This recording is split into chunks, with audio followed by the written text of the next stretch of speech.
dear students, welcome back in our Krishna classes.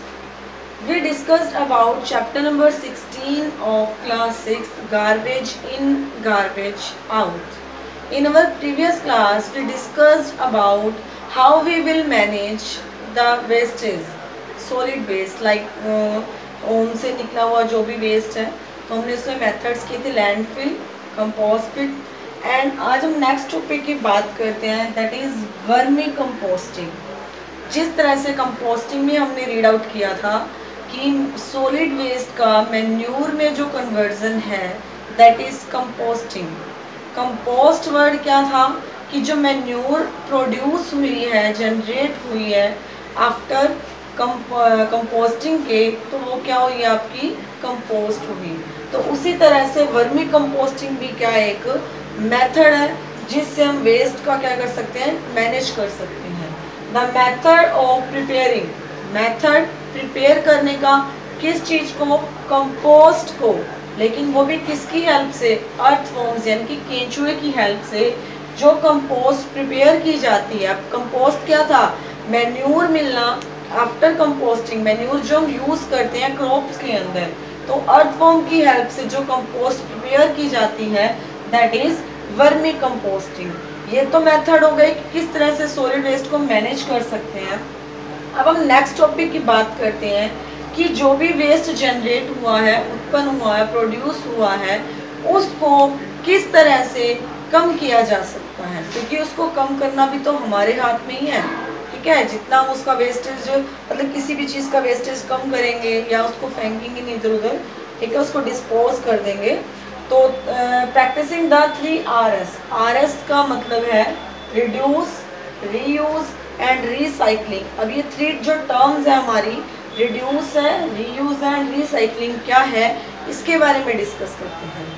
अब हम बात करते हैं कि किस तरह से हम जो वेस्ट है उसको रिड्यूस कर सकते हैं, उसकी जनरेशन को रिड्यूस कर सकते हैं। तो फर्स्ट हमने देखा 3 Rs मेथड है, उस 3 Rs में क्या था, रिड्यूस, रीयूज एंड रिसाइकलिंग। तो हम फर्स्ट मेथड की बात करते हैं, रिड्यूस। रिड्यूस मतलब कम करना। ठीक है, कोई भी वेस्टेज है उसको जनरेट हमारे ही हाथ में है कि हम उसको कितना ज़्यादा करते हैं, कितना कम करते हैं। तो reduce the production of waste, जो भी वेस्ट की प्रोडक्शन है उसको रिड्यूस करना चाहिए, कि कम करना। फर्स्ट एग्जांपल है जैसे कि अवॉइड यूजिंग प्लास्टिक बैग्स। अब मान लो हम कहीं भी मार्केट में जाते हैं वेजिटेबल खरीदने के लिए या फिर अदर एसेसरीज के लिए, तो हमें प्लास्टिक बैग्स ही मिलते हैं, कि जो आपकी वेजिटेबल है वो भी प्लास्टिक बैग में डाल के देते हैं।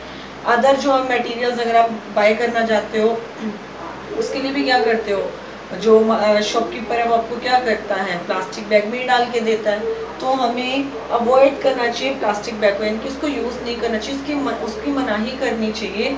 और हमें खुद का जो घर पे सिला हुआ, स्टिच किया हुआ बैग, वो भी क्लॉथ का कैरी करना चाहिए। सेकंड पॉइंट है use both sides of paper. बहुत सारे बच्चे ऐसे हैं कि वन साइड पेपर पे लिख लेते हैं लेकिन सेकंड साइड पे नहीं लिखते हैं। एक्चुअल में जो पेपर है वो बनता है ट्रीज से, ट्रीज को कट करके, ट्रीज की पल्प से ही क्या बनता है, पेपर। अगर मान लो पेपर हम इसी तरह से वेस्ट करते जाएंगे तो बहुत सारे हमको क्या करने पड़ेंगे, ट्रीज कट करने पड़ेंगे। अगर ट्री कट होंगे तो पॉल्यूशन भी क्या होएगा, इंक्रीज होता जाएगा। यानी कि अगर प्लास्टिक की वजह से क्या है, या फिर अगर हम वेस्ट को ज़्यादा प्रोड्यूस करते रहते हैं, कहीं ना कहीं वो हमारे इन्वायरमेंट पे भी इफेक्ट डालता है। नेक्स्ट है buy only what you need. अब आपको वही खरीदना चाहिए जिसकी आपको ज़रूरत होती है। Avoid using disposable plastic items, जितना हो सके प्लास्टिक की आइटम्स को क्या करना चाहिए, अवॉइड करना चाहिए।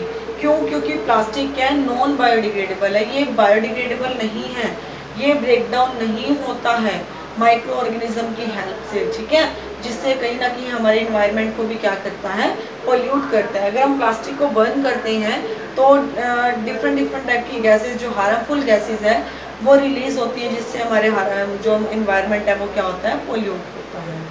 अब हम बात करेंगे रीयूज़ की, कि किस तरह से हम कुछ आइटम्स ऐसी होती हैं जिसको दोबारा यूज़ कर सकते हैं, ठीक है, किस तरह से हम किन चीज़ों को रिसाइकल कर सकते हैं, उसके बारे में डिस्कस करते हैं। बात करते हैं रीयूज़ की। रीयूज़ मतलब कुछ आइटम्स ऐसी होती हैं जिनका हम दोबारा यूज़ कर सकते हैं, अगर एक बार वो पहले यूज़ हो चुकी हैं। जैसे कि कुछ खाली आपकी ग्लास बोतल मीन्स कांच की बोतल्स हैं, तो आप उनको दोबारा यूज़ कर सकते हो एज अ कंटेनर कुछ भी स्टोर करने के लिए। फिर एज प्लास्टिक आइटम्स जो होती हैं उसको भी हम दोबारा यूज़ कर सकते हैं, बोटल्स हैं, बैग्स हैं उनका, ठीक है। इस तरह से कुछ आइटम्स का यूज़ कर सकते हैं अगेन। नेक्स्ट है रिसाइकलिंग। रिसाइकल मतलब एक बार जो चीज़ है उसका दोबारा उसको बना सकते हैं, और मतलब या फिर हम किसी चीज़ का कोई भी ऐसा वेस्ट है जिससे कुछ न्यू चीज़ हम जनरेट कर सकते हैं, वो एक तरह से रिसाइकलिंग हो गई। जैसे कि glass, plastic and other metals. अब मान लो खाली ग्लास है, प्लास्टिक की बॉटल्स है या प्लास्टिक नॉर्मली है, तो उन सब का हम क्या है रिसाइकलिंग करके जो चीज़ वो पहले थी उससे कुछ और चीज़ हम बना सकते हैं, ठीक है। नेक्स्ट है किचन वेस्ट। अब किचन का वेस्ट जैसे हम जान चुके हैं अभी कंपोस्ट वाले मेथड में कि हम किस तरह से किचन का जो वेस्ट होता है उससे हम मैन्यूर प्रोड्यूस करते हैं। तो इस तरह से ये क्या है, रिसाइकलिंग ही तो है। वेस्ट का हमने क्या कर दिया, रिसाइकल करके हमने किस में कन्वर्ट कर दिया, कंपोस्ट में कर दिया। उसी तरह से जो सीवेज वगैरह होता है उससे भी क्या कर सकते हैं हम, बायोगैस वगैरह प्रोड्यूस कर सकते हैं। तो ये कुछ स्टेप्स थे जिनसे हम क्या कर सकते हैं, जो जनरेट हो रहा है वेस्ट उसको रिड्यूस कर सकते हैं।